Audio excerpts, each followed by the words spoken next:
Welcome to வெட்டிவாக YouTube channel. இந்த வீடியோல நம்ம எதை பத்தி பேச போறோம்னா, ரஜினிகாந்த் மற்றும் சீமான் அவர்களுடைய சந்திப்பு, அதற்கான காரணம் என்ன அப்படிங்கறத பத்தி தான் இந்த வீடியோல நம்ம முழுசா தெளிவா பார்க்க போறோம். இந்த சேனலை சப்ஸ்கிரைப் பண்ணாம பாக்குறவங்க சப்ஸ்கிரைப் பண்ணி ஆதரவு தாங்க, பெல் பட்டனை கிளிக் பண்ணி வச்சுக்கோங்க. அப்பதான் நம்ம அடுத்தடுத்து போடக்கூடிய வீடியோக்கள் உங்களுக்கு நோட்டிபிகேஷன்ல வரும். ஃபர்ஸ்ட், சீமான் மற்றும் ரஜினிகாந்த் அவர்களுடைய சந்திப்பு. சீமான் அவர்கள் ரஜினிகாந்த் அவர்களை சந்திக்கலாமா அப்படின்னு கேட்டா தாராளமா சந்திக்கலாம், 100% சந்திக்கலாம். மாற்று கருத்து மாற்று கொள்கையும் கொண்ட நபராக இருந்தாலும் சந்திக்கிறதுல எந்த விதமான தப்பும் கிடையாது. ஏன்னா கடந்த காலங்களில் சீமான் அவர்கள் எடப்பாடி பழனிசாமியை சந்தித்திருக்கிறார், சசிகலா அவர்களை சந்தித்திருக்கிறார், ஏன் இப்ப தமிழகத்தினுடைய முதல்வராக இருக்கக்கூடிய மு.க. ஸ்டாலின் அவர்களையும் அவர் சந்தித்திருக்கிறார். பல்வேறு மக்கள் நலன் சார்ந்த கோரிக்கைகள்னு சொல்லப்படுகிறது, எது எப்படி அவர் சந்தித்திருக்கிறார். இப்போ அதே மாதிரி ரஜினிகாந்தையும் சந்தித்திருக்கிறார். சரி, இந்த சந்திப்பு விமர்சனத்திற்கு அப்பாற்பட்டதான்னு கேட்டா நிச்சயமாக எல்லாம் விமர்சனம் பண்ணுவதற்கும் தகுதியான ஒரு சந்திப்பு தான். ஏன் அப்படின்னு சொன்னா, கடந்த காலங்களில் சீமான் அவர்கள் ரஜினிகாந்த் அவர்கள் மேல வைத்த விமர்சனங்கள், அவருடைய அரசியல் வருகையை எதிர்த்ததுல மிக கடுமையாக எதிர்த்தவர் சீமான் அவர்கள். எல்லாரும் எதிர்த்தோம், நான் உட்பட ரஜினிகாந்த் அவர்களுடைய அரசியல் வருகையை எதிர்த்தவர் தான். ஏன் அப்படின்னா, அவர் சொன்ன ஆன்மீக அரசியல், அதே மாதிரி அவருடைய தொடர்பு, அவர் யார் கூட எல்லாம் தொடர்புல இருந்திருக்கிறார்கள், அவருடைய கருத்துக்கள் என்ன. தூத்துக்குடி துப்பாக்கி சூடு விஷயத்துல காவல்துறையை நியாயப்படுத்தி போராட்டக்காரர்களை தவறுன்னு சொன்னவர் ரஜினிகாந்த் அவர்கள். ஆனா அதே இடத்துல தளபதி அவர்கள் அந்த இதுல உயிரிழந்தவருடைய வீட்டுக்கு போய் ஆறுதலாக நின்றவர். இங்கதான் நம்ம ரஜினிகாந்த் அவர்களையும் விஜய் அவர்களையும் வித்தியாசப்படுத்தி பார்க்கிறோம்.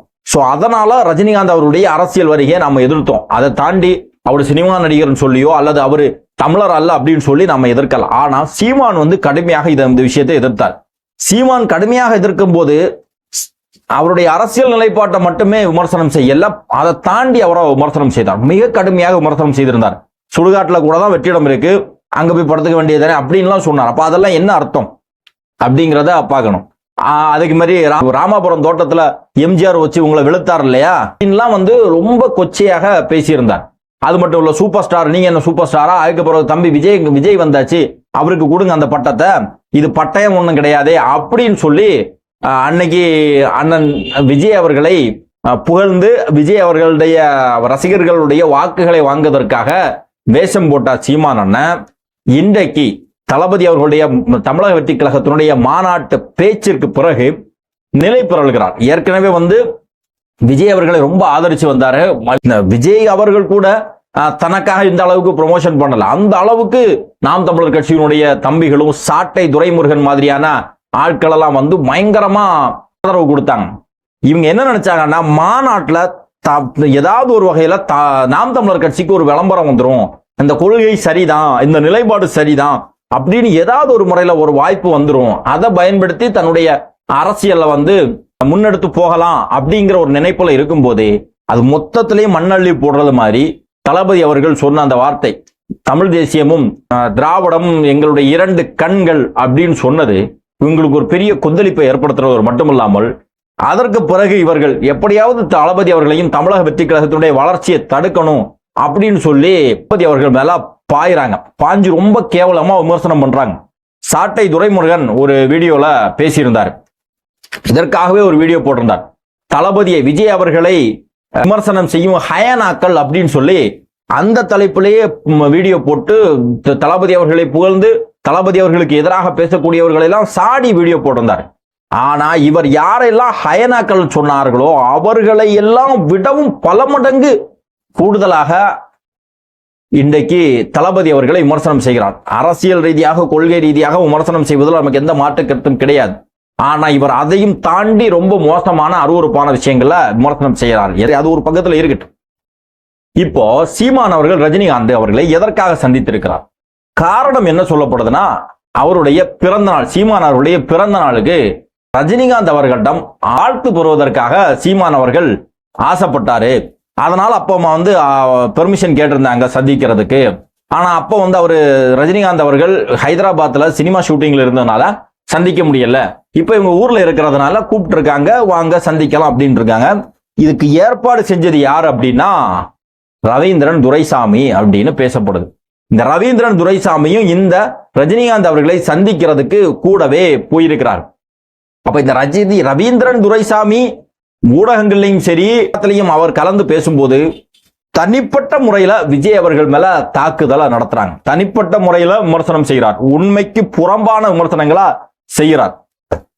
சீமான புகழ்ந்து பேசுறார், திமுகவை புகழ்றார், ஒரு பக்கத்துல பிஜேபியை புகழ்றார், இன்னொரு பக்கத்துல சீமானை புகழ்ந்து தள்ளுறார். சரி, ரெண்டும் ஒண்ணுதான் அப்படிங்கிற அடிப்படையில அவர் செய்யறாரு அப்படிங்கலாம். அப்ப இந்த மீட்டிங்கையும் அவர் தான் ஏற்பாடு செஞ்சிருக்கிறார், அவர் தான் போயிருக்கிறார், அவர் தான் அதுக்கான விளக்கங்களையும் கொடுத்துக்கிட்டு இருக்கிறார், அது சம்பந்தமான விஷயங்களை பேசியிருக்கிறார்.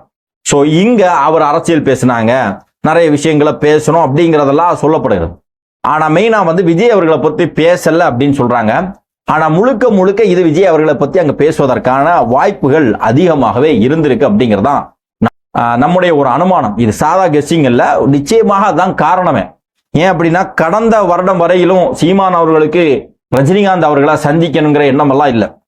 சமீபத்துல கூட ரஜினிகாந்த் அவர்கள் உடல்நிலை சரியில்லாம மருத்துவமனையில அனுமதிக்கப்பட்டிருந்தார். அப்ப கூட ஒரு அறிக்கையோட தான் முடிச்சுட்டாங்க, நேர்ல போய் பார்க்கணும் சந்திக்கணும் அப்படிங்கிற எண்ணம் எல்லாம் இல்ல. இவருடைய பிறந்த நாளுக்கு இவர் வாழ்த்த கேட்டு பெறக்கூடிய சூழல்ல இன்னைக்கு சீமான் தள்ளப்பட்டிருக்கிறார். அதான் உண்மை. ஏன் அப்படின்னா தளபதி அவர்களுடைய அரசியல் வருகைக்கு பிறகு நாம் தமிழர் கட்சியினுடைய கூடாரம் மிக கடுமையாக பாதிக்கப்பட்டிருக்கிறது. இன்னைக்கு கூட ஒரு மாவட்ட செயலாளர் கட்சியிலிருந்து விலகி இருக்கிறார், பத்திரிகையை சந்திச்சிருக்கிறார். ஒரு மாவட்ட செயலாளர் சொன்னா ஒரு நபர் கிடையாது, அவரோடு சேர்ந்து இருக்கக்கூடிய பல நூற்றுக்கணக்கான நபர்கள் போறாங்க. இவங்க எல்லாருமே என்ன எதிர்பார்த்திருந்தாங்கன்னா தளபதி அவர்களோடு ஒரு வகையில கூட்டணி வரும். அண்ணன் தொடர்ந்து இத்தனை வருஷமா கூட்டணி இல்லைன்னு பேசிட்டு இருந்தார், இப்போ கூட்டணிக்கு ஒரு அச்சாரம் விட்டிருக்கிறார். தளபதி அவர்களோடு ஒரு கூட்டணிக்கான வாய்ப்பு இருக்கும். அப்படி இருக்கக்கூடிய பட்சத்தில் நாம வெற்றி பெறுவோம்.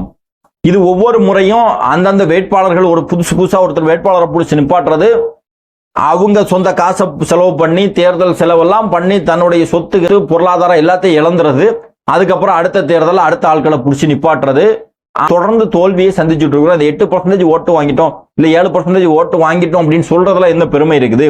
வெற்றி கிடைச்சி அந்த அரசு அதிகாரத்திற்கும் போனா மட்டும்தானே அதன் மூலமாக மக்களுக்கு நன்மை செய்ய முடியும் அப்படிங்கிறது தொண்டர்களுடைய நோக்கம்.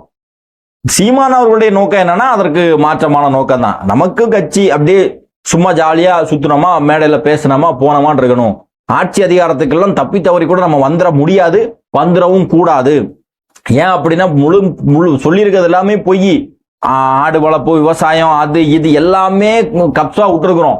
நம்ம கையில எல்லாம் ஆட்சி அதிகாரம் எல்லாம் வந்தா நம்மளால செயல்படுத்த முடியாது, ஒரு கட்சியே நம்மளால ஒழுங்கா நடத்த முடியல, நம்ம எப்படி ஆட்சியை நடத்த முடியும் அப்படிங்கிற பார்வை சீமான் அவர்களுக்கு இருக்கும், தொண்டர்களுக்கு கிடையாது. அதனால எல்லாருமே பிரிச்சு போயிட்டு இருக்காங்க.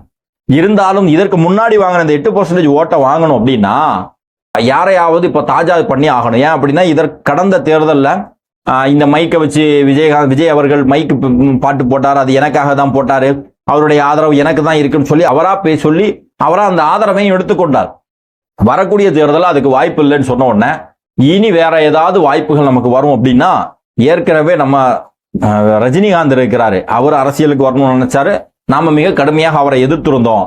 இப்போ மீண்டும் அவரை நம்ம தாஜா பண்ணி அவருடைய ஒரு சப்போர்ட் நம்ம எடுத்துக்கிட்டோம் சொன்னா அவருடைய கட்சியை சேர்ந்தவர்கள் நம்ம கட்சியில வர்றதுக்கோ அல்லது நம்ம கட்சிக்கு ஆதரவு தரதுக்கோ வாய்ப்புகள் இருக்கு அப்படிங்கிற ஒரு அரசியல் ஒரு கணக்கை போட்டுதான் சீமான் அவர்கள் ரஜினிகாந்த் அவர்களை சந்தித்திருக்கிறதாக ஒரு செய்தி.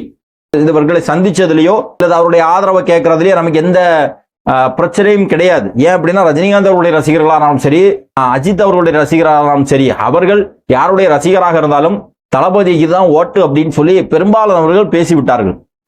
இப்போ நாம என்ன பயம் அப்படின்னா இந்த சந்திப்புல என்ன நடந்தது, தயவு செய்து ரஜினிகாந்த் அவர்கள் வெளிப்படையாக பேசணும். என்ன பேசப்பட்டது அப்படின்னு, அரசியல் ரீதியாக ரகசியங்கள் பேசப்பட்டதுன்னா விட்டுறணும், இதை தாண்டி வேற என்ன பேசப்பட்டது அப்படிங்கிறத சொல்லிடணும். ஏன் சொல்லணும் அப்படின்னா மனித காரியங்கள், மனிதர்கள் நாம என்னைக்கு வேணா நமக்கு மரணம் வரும். இவரோட யாரெல்லாம் தொடர்புல இல்லாத நபரே என்கிட்ட அப்படி சொன்னாரோ, அவர் பாக்கெட்ல இருந்து பெண்ணை நான் எடுப்பேன், நான் சாப்பிடும்போது அப்படியே குறிப்பிடத்துக்கிட்டே இருப்பாங்க. இப்ப நேத்தைக்கு சீமானவர்கள் உங்க வீட்டுக்கு வந்திருந்தாங்க, சாப்பிடுறதுக்கு ஏதாவது கொடுத்தீங்களான்னு தெரியாது, அப்படி நீங்க சாப்பிடுறதுக்கு கொடுக்கும்போது ரஜினிகாந்த் அவருடைய மனைவி லதா அவர்கள் குறிப்பு ஏதாவது எடுத்துட்டாங்களா, என்னென்ன அவர் சாப்பிட்றாரு, எதை தொட்டு நக்கிறாரு அப்படின்னு சொல்லி குறிப்பு ஏதாவது எடுத்துக்கிட்டாங்களான்னு தெரியல. இருந்தாலும் நீங்க அது ஒரு விளக்கம் கொடுத்துடணும், என்னென்ன பேசுனீங்க அப்படின்னு. ஏன் அப்படின்னா இல்ல அப்படின்னா நீங்க சந்திப்பு நடத்தினது வெறும் 1 மணி நேரத்துக்கு அப்புறம். உங்களுடைய வாழ்க்கைக்கு பிறகு இதை வச்சு கிட்டத்தட்ட 10 மணி நேரம் 15 மணி நேரம் கதை அளக்குற அளவுக்கு பதைகளை அண்ணன் அளந்து விட்டுருவாரு. அதனால தயவு செய்து எதிர்கால சமூகத்தினுடைய நலனை கருதி இந்த பொய் புரட்டுகள்ல இருந்து பாதுகாப்பதற்காக எங்க மக்களுடைய நலனை கருதி ரஜினிகாந்த் அவர்கள் என்ன பேசணும் அப்படிங்கறது சொல்லிருங்க தயவு செஞ்சு. சரி, ரெண்டாவது இன்னொரு விஷயம் என்ன அப்படின்னா, கடந்த காலங்கள்ல ரஜினிகாந்த் அவர்களை எவ்வளவு தரக்குறைவா பேசியிருந்தீங்க. ஒரு சமீப காலத்துல விஜய் அவர்களை பத்தி பேசும்போது திரைக்கவர்ச்சி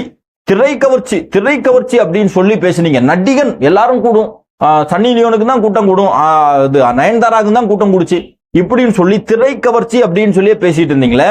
இன்னைக்கு உங்களுக்கு அந்த திரைக்கவர்ச்சியினுடைய ஆதரவு தான் தேவைப்படுது. ரஜினிகாந்த் அவர்களை சந்தித்துட்டு ஒரு பேட்டி கொடுக்கிறார். பொதுவா சீமான் அண்ணன் ஒரு பல நாட்களுக்கு முன்னாடி பேசினதை பல நாட்கள் கழிஞ்சு மாத்தி பேசுவார், மறைச்சு பேசுவார். ஆனா இன்னைக்கு ஒரே பேட்டியில மாத்தி பேசுறார். நீங்க அந்த பேட்டியை நல்லா கவனிச்சீங்கன்னா தெரியும். முதல்ல சொல்றாரு, அது அரசியல் அப்படிங்கிறது ரொம்ப கஷ்டம், அரசியல் அப்படிங்கிறது ரொம்ப ஏச்சுகள் பேச்சுகள் வாங்க வேண்டியிருக்கும், அவதூறுகளை பரப்ப வேண்டியிருக்கும், பல விமர்சனங்கள் எல்லாம் இது பண்ண வேண்டியிருக்கும். அதெல்லாம் ஏத்துக்கக்கூடிய மனப்பக்குவம் உள்ள ஆள் கிடையாது ரஜினிகாந்த் அப்படிங்கிறத நான் பேசினேன் அப்படின்னு சொன்னாரு. அதுக்கு பிறகு அதே பேட்டியில தான் அவர் சொல்றாரு, ரஜினிகாந்துக்கு அரசியல் இருக்கு, எல்லாருமே அரசியல் இருக்கும், அரசியல் இல்லாம யாருமே இருக்க மாட்டாங்க. முதல்ல ரஜினிகாந்துக்கு அரசியல் தேவையில்லை அப்படின்னு சொன்னாரு. அதுக்கப்புறம் அரசியல் இல்லாம யாரும் இருக்க மாட்டாங்க அப்படின்னு சொல்லிட்டு அரசியல் எல்லாருக்கும் இருக்கணும், அரசியல் ஒரு வாழ்வியல், அரசியல் இல்லாம யாரும் கிடையாது அப்படின்னு சொல்லி பேசுறாங்க. பேசிட்டு அப்படியே சொல்றாரு, விமர்சனங்கள் இதுக்கெல்லாம் பயந்துகிட்டா வெற்றி பெற முடியாது. ஒரு இடத்துல விமர்சனம் வரும், அது வரும், இது வரும், அதனால உங்களுக்கு அரசியல் தேவையில்லைன்னு சொல்லிக்கிட்டு ரெண்டாவது அதே பேட்டியில லாஸ்டே சொல்றாரு, விமர்சனங்கள் வரும், அவதூறுகள் வரும், ஏச்சு பேச்சு வரும், நான் நியாயமா இந்த அரசியல் களத்துல யாரும் இருந்துட முடியாது, நபிகள் நாயகம் சொன்னார்கள், எதிர்காலம் ஒண்ணு வரும், நேர்மையாக இருப்பவர் என்பது உள்ளங்கையில நெருப்பு வச்சது மாதிரி இருக்கும் அப்படின்னு சொல்லி ஒரு மேற்கோளையும் காட்டி பேசினார். அப்ப என்ன முரண்பாடு? ஒரு இடத்துல உங்களால இதெல்லாம் செய்ய முடியாது, வரவேணான்னு சொல்லிட்டு இன்னொரு பக்கத்துல விமர்சனங்கள் எல்லாம் வரத்தான் செய்யும், அதெல்லாம் எதிர்கொண்டா மட்டும்தான் தலைவன், அதெல்லாம் எதிர்கொள்றதுதான் அரசியல், அதெல்லாம் எதிர்கொள்றவன் மட்டும்தான் வெற்றி பெற முடியும் இப்படிங்கிற ஒரு உருட்டையும் உருட்டுறது. இது அதுல இருந்தே தெரியுது. இவர் தளபதி அவர்களிடம் பேசின ஒரு விஷயத்த தளபதி அவர்களும் பேசினாரா இல்லையோ, ஆனா மாநாட்டுல பேசியிருந்தாரு. அரசியல் சொன்னா அது ஒரு பெரிய அகலியாச்சே, அங்க முதல்ல இருக்கும், பாம்பு இருக்கும், இதெல்லாம் எப்படி சமாளிக்க போறீங்க அப்படின்னு சொல்லி அவர் பேசியிருந்தார். இதை என்ன வச்சுதான் பேசினாரு, நான் தம்பிகிட்ட பேசினதை தான் அவர் அங்க வச்சு விமர்சனம் பண்ணாரு அப்படின்னு சொன்னார் இல்லையா. இப்பதான் நமக்கு அது உண்மையாக இருக்குமோன்னு தோணுது. ஒருவேளை விஜய் அவர்கள் அரசியலுக்கு வருவதை எண்ணி அதனால விஜய் அவர்களை மறைமுகமா இந்த நாத்தா படத்துல வடிவேல் ஆடை திருடிடுவாரு. ஆடை திருடிட்டு பஞ்சாயத்து வரும்போது சொல்லிடுவான் அவனுக்கு 2 பொண்டாட்டி, மூத்த பொண்டாட்டிக்கு 4 பிள்ளை, இளைய பொண்டாட்டிக்கு 2 பிள்ளை சொல்லவும் சொல்லுவான். ஆனா அதே நேரத்துல பயமும் உறுத்துவாங்க இல்லையா. அதே மாதிரி ஒரு பக்கத்துல விஜய் அவர்களை ஆதரித்துக்கிட்டு இன்னொரு பக்கத்துல அவர் வரக்கூடாது அப்படிங்கிறதுக்காக மறைமுகமா அரசியல் அப்படியாகும், அரசியல் இப்படி, அரசியல்ல விமர்சனம் வரும், அரசியல்ல கஷ்டமான சூழல் வரும், அதனால நீங்க தாங்குவீங்களா அப்படின்னு சொல்லி மறைமுகமா ஒரு நெகட்டிவிட்டிய தளபதி அவர்களுடைய மனசுல புகுத்தக்கூடிய வேலையை சீமான் செய்திருக்க வாய்ப்பு இருக்கு. அதன் காரணமாக தான் தளபதி அங்க பேசியிருந்தாரு. அது இவருக்கு மிகப்பெரிய வைத்தறிச்சலை கிளப்பிடு. என்னடா நான் இவ்வளவு தூரம் பயமுறுத்தி இருக்கிறேன், ஒரு இடத்துல கூட அது சம்பந்தமான சின்ன சலசலப்பு கூட இல்ல, பயமே இல்ல, நான் பயமுறுத்தினதை வச்சு எனக்கே ஒரு பதிலை கொடுக்குறியா அப்படிங்கிற அடிப்படையில சீமான் அவர்கள் கோவப்பட்டு தளபதி அவர்களை விமர்சனம் செய்து ஏதோ கொள்கை சரியில்லை, அது சரியில்லை, இது சரியில்லைன்னு சொல்லி நாளை ஓட்டிட்டு இருந்தாரு.